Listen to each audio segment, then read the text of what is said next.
Olá, amigos. Estamos iniciando o nosso estudo básico de mediunidade e, como nós concluímos aquele primeiro volume, daremos continuidade agora dentro do nosso cronograma, né, de estudos, a parte do tema 6, Teoria e Prática. Esses 3 estudos que iremos fazer, todos 3 estão relacionados à parte de teoria e prática do livro de Mediunidade, Estudo e Prática da Federação Espírita Brasileira. Todo o conteúdo foi retirado dali. Nós teremos uma parte teórica, sempre, só para recordarmos, né, do que estamos estudando, do conteúdo, e no final a parte prática, sob forma de meditação. Espero que nós possamos atingir o nosso objetivo de hoje, pedindo ao Mestre Jesus que esteja conosco, nossos anjos guardiões e protetores, nos intuindo para esse trabalho para o bem de divulgação da doutrina espírita. E eu gostaria de lembrar a vocês que nós sempre utilizamos como base o Livro dos Médiuns. E com relação a outra parte da teoria, né, que nós apresentamos aqui, sempre apresentamos, no final as referências. São livros importantes, né, de autores diversos, mas aqueles psicografados por médiuns importantes, como Divaldo Pereira Franco, Francisco Cândido Xavier, Raul Teixeira, Ivone Pereira do Amaral, e com todo cuidado, é claro, né? Para que a nossa pesquisa aqui, o nosso trabalho, né, de divulgação seja dentro da doutrina. Vamos iniciar então? Como introdução, eu trouxe aqui uma visão importante de auxiliar, né, o desenvolvimento do médium, porque a gente sabe que não é uma tarefa muito fácil, uma vez que é um trabalho assim delicado, né, porque às vezes, muitas das vezes, nós nos deparamos com alguns fenômenos, né, que costumam ser perturbadores. Outras vezes são apenas sensações. Mas, apesar de nosso estudo aqui não ser aquele estudo que colocará o médium numa reunião mediúnica, é um estudo básico, né, informativo, né, meramente informativo, de forma que nós possamos dirigir o pensamento de cada um para a pesquisa, para você fazer as suas consultas naquelas referências que nós colocamos no final, para que você aprenda a buscar a sua própria opinião lendo a doutrina, o conteúdo da doutrina. Nós não somos detentores da verdade aqui. Nem eu sei tenho tanto conhecimento. Eu também faço o estudo junto com vocês, faço a pesquisa na internet, nos livros, claro que em fontes confiáveis. Então, na apostila da Federação, ela comenta que auxiliar a educação e o desenvolvimento do médium não é uma tarefa fácil. Eu coloquei aqui, só para recordar, que no nosso estudo de número 4, né, que já faz algum tempo, nós estudamos sobre a eclosão da mediunidade e classificamos a mediunidade em espontânea e provacional. Colocamos essas duas classificações, sendo que essa última é a forma mais comum do surgimento da mediunidade no estado evolutivo que ainda nos encontramos, que é aquele estado que nós acabamos de sair do primitivismo, do estado primário lá nosso, lá daqueles seres ainda meio que animalescos, né? E passamos para provas e expiações. Nós sabemos que, na verdade, essa nossa evolução não é como um degrau, né? Mas nós criamos esses degraus para poder facilitar melhor o entendimento. Né? Sempre aquela transição, conforme nós falamos já várias vezes, né? Esses níveis de consciência, eles se entrelaçam, né? Até que você se liberta de um e passa a estar amplamente no outro e já começa a se envolver num nível superior.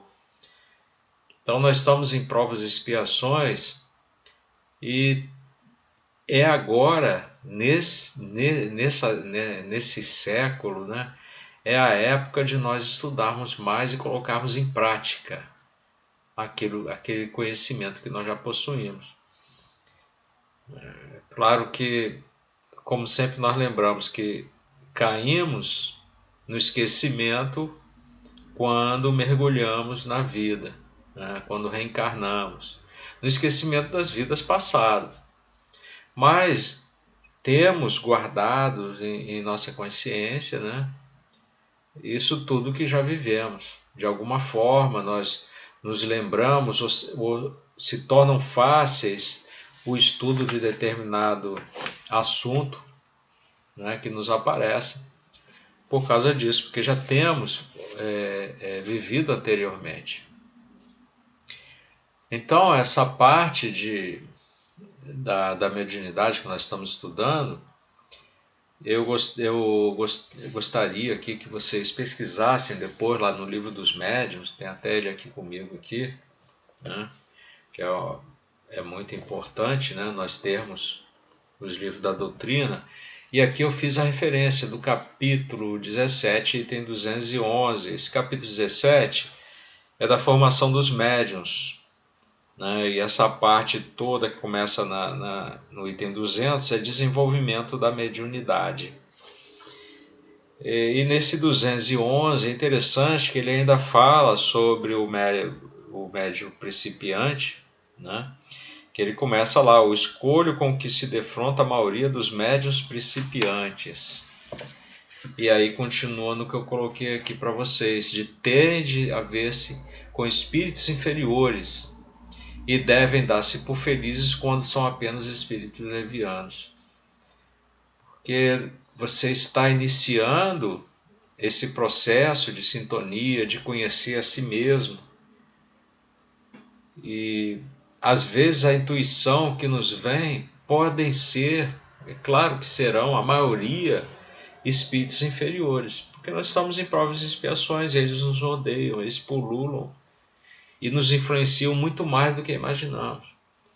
Mas se a nossa sintonia é para o bem, pouca influência eles terão sobre nós. Mas aqueles que estão desenvolvendo a mediunidade, naturalmente, né, terão muito contato com esses espíritos inferiores. E Kardec coloca aqui, olha, e serão felizes quando são apenas espíritos levianos. Então, todas as atenções precisam pôr em que tais espíritos não assumam predomínio.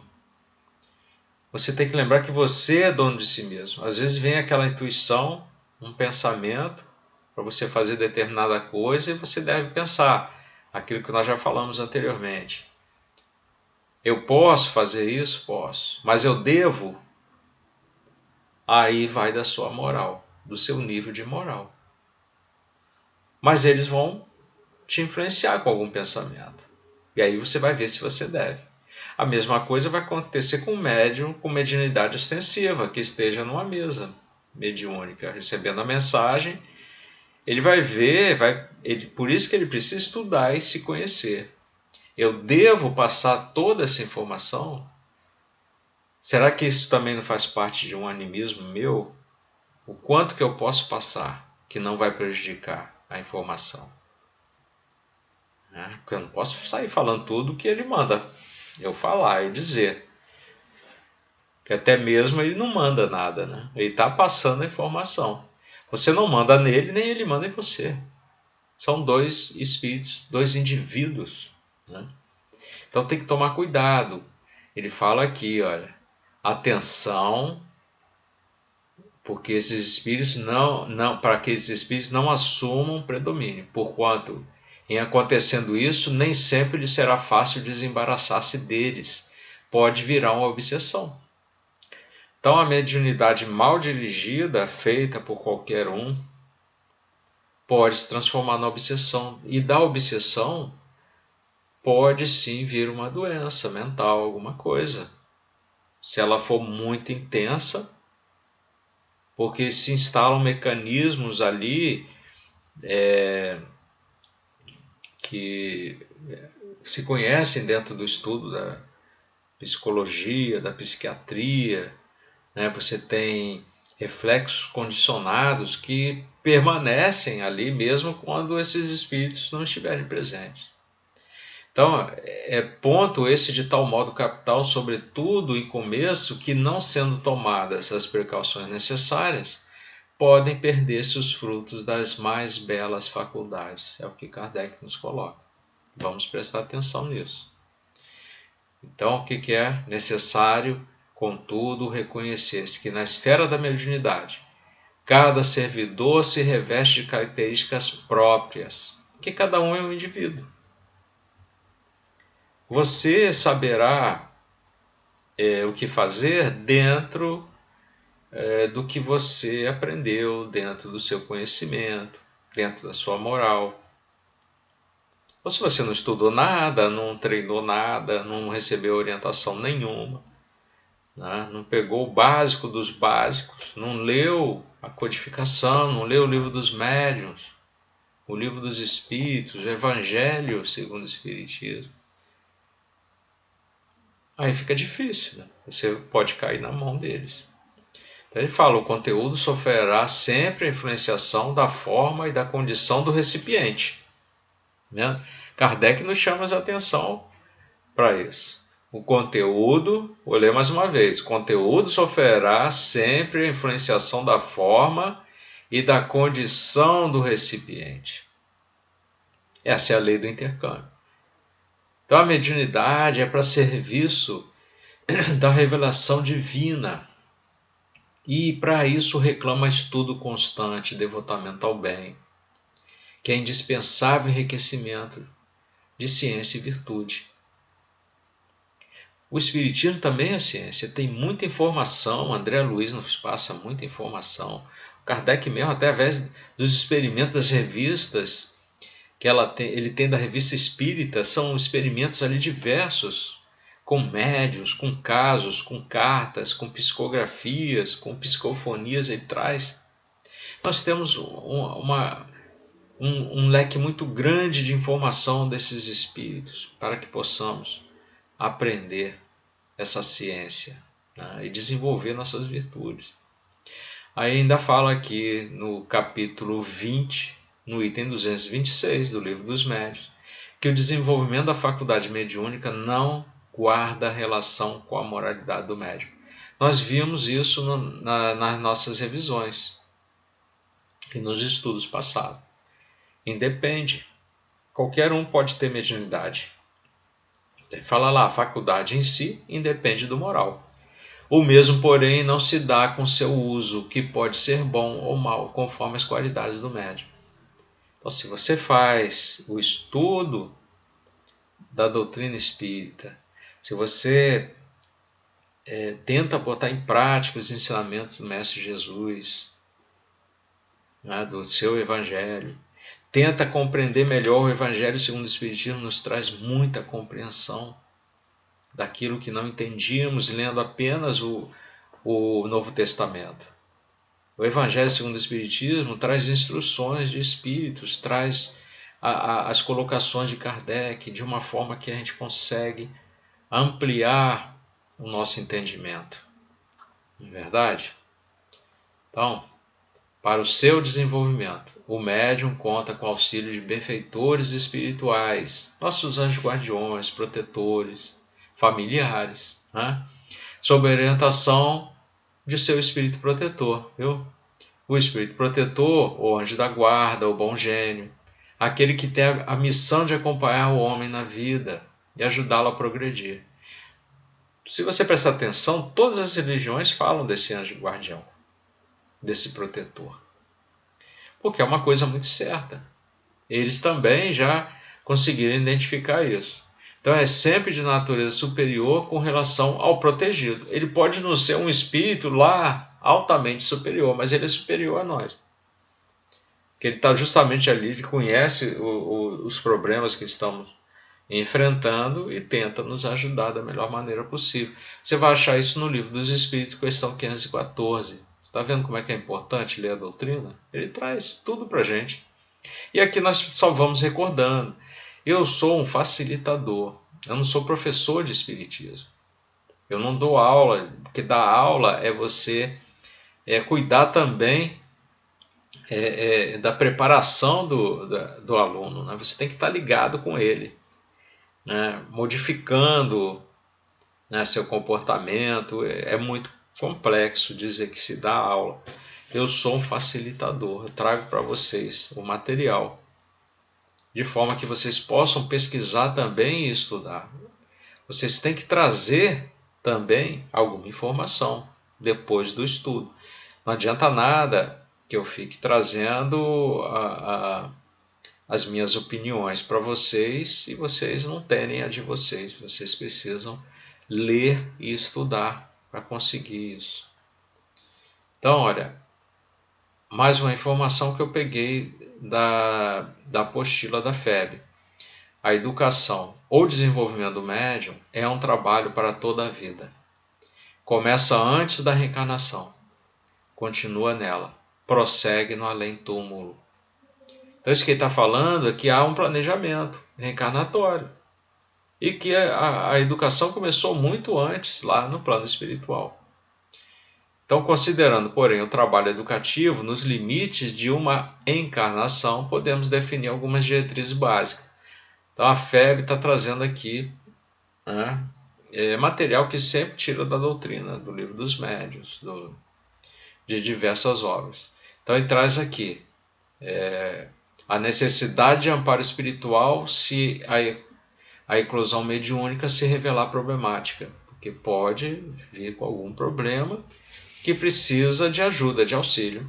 Na verdade, sempre precisamos de auxílio, né? Com quem conversar, com quem estudar, compartilhar nosso conhecimento e nossas descobertas, né? Chegar a novas conclusões. A necessidade de estudo, nós estamos sempre dizendo. A necessidade de autoconhecimento e de moralização. O autoconhecimento você precisa para atingir até aquele nível de consciência de si mesmo. Senão, como é que você vai chegar lá? Aí fica difícil para você ter você trabalhar num ambiente bom, né, com a sua mediunidade, até mesmo com a sua intuição. É preciso você fazer esse trabalho de meditação, né, e de moralização. A importância de trabalho contínuo no bem faz parte. Você vai desenvolvendo a caridade, vai desenvolvendo essas outras virtudes que são importantes, que fazem parte desse conjunto, né, junto com a caridade. A necessidade de aprender a se relacionar com o mundo espiritual, isso desenvolve também a sua humildade.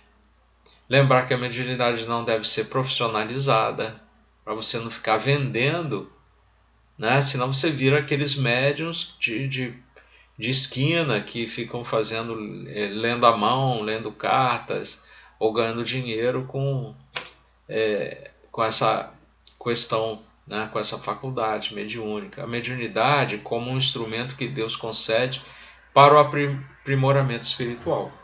Ok? Então nós vamos à nossa primeira prática, depois da teoria que nós desenvolvemos aqui. Eu queria então que vocês entendessem que essa parte prática nós podemos fazer até aqui, através do vídeo, né, é somente para nós desenvolvermos essa nossa concentração. Tá? Então, a FEB coloca bem claro aqui, ó, tudo que está aqui, esse roteiro e a finalidade, foi tirado da apostila da FEB, tá? Mediunidade, Estudo e Prática, o volume 1. Então ele fala aqui que a finalidade do exercício de irradiação mental é desenvolver a expansão do pensamento e dos fluidos, produzindo ideoplastias ou imagens mentais, né?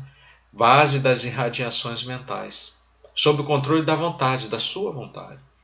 Então, não realizar hipóteses alguma, vamos prestar atenção nisso. Desdobramento da personalidade, quer dizer, você não sair do seu corpo. Nem entrar em transe mediúnico, você pode controlar isso tudo, você é dono de si mesmo. Isso é só uma concentração, uma vez que a finalidade do exercício é desenvolver a expansão mental e fluídica em apoio à harmonização íntima. E aí, nós vamos ver aqui o nosso roteiro, tá? O nosso roteiro, ele fala o seguinte: os participantes acompanham mentalmente as irradiações que o monitor propõe em benefício da paz mundial. Então, é o que nós vamos fazer aqui. Então, por exemplo, vamos evitar qualquer tipo de dispersão visual, não pensar em outras coisas, a não ser do que nós vamos comentar aqui. E todos os participantes devem manter seus olhos fechados durante essa atividade, né? Vão criar e irradiar suas próprias imagens mentais. E no final, cada um expõe suas impressões. É claro que aqui eu não vou poder ouvir vocês, mas vocês conversem com alguém sobre o seu experimento.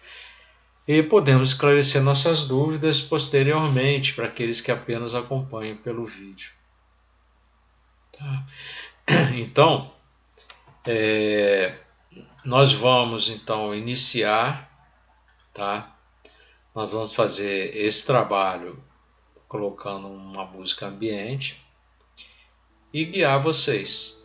Lembrando que é só seguir o que eu estiver falando com vocês para que vocês possam ampliar a sua imaginação e ver o que acontece até o final.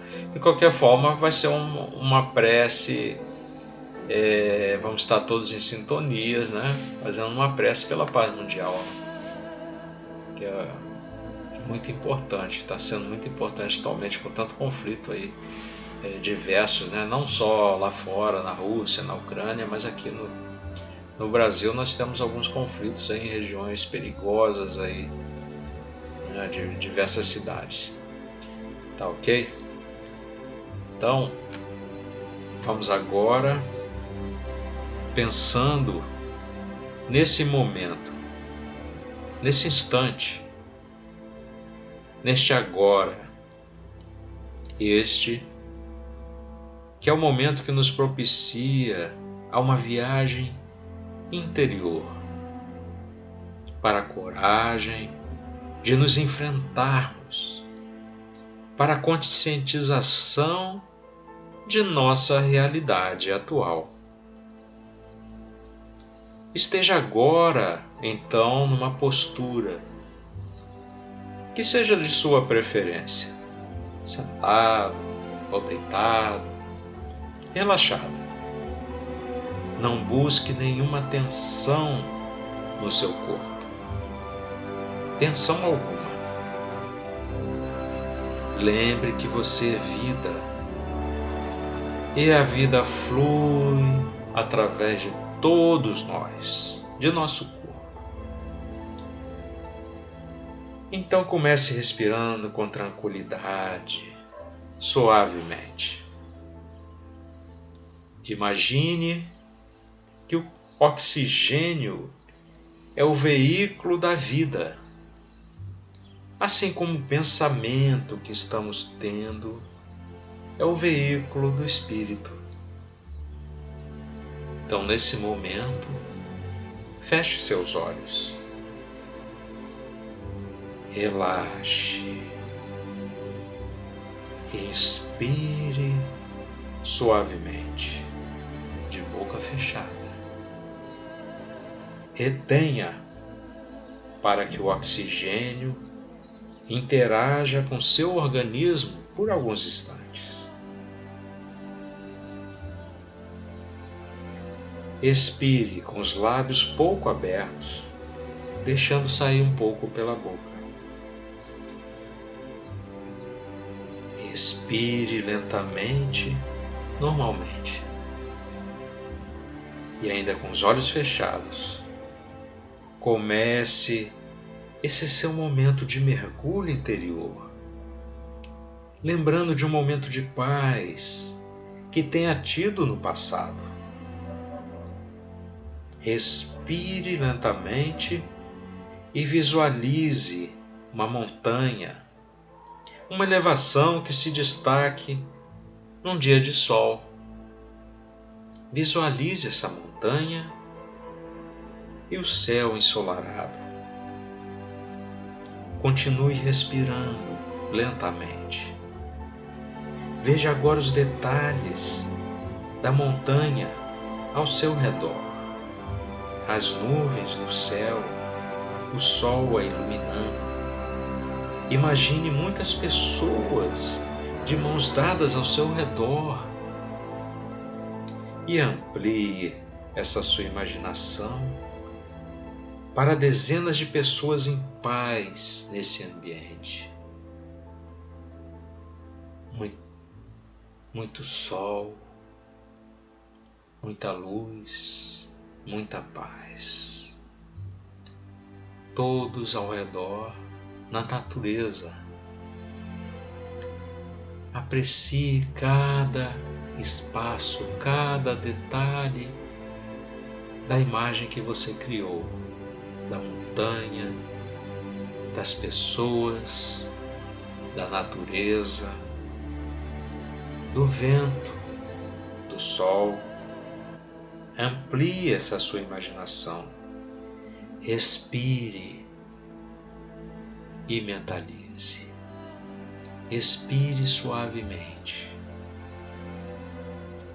Ouça a música, ainda de olhos fechados.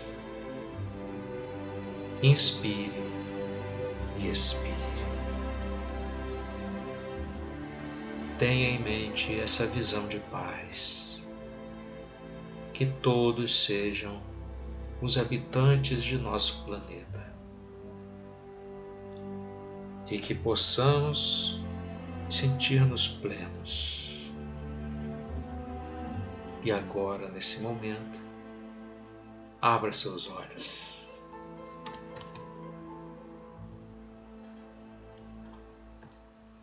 Ao abrir seus olhos, procure então respirar ainda lentamente. Procure por essa paz que você visualizou. E sempre que precisar, que tiver com algum problema, faça uma meditação assim. Busque uma música suave.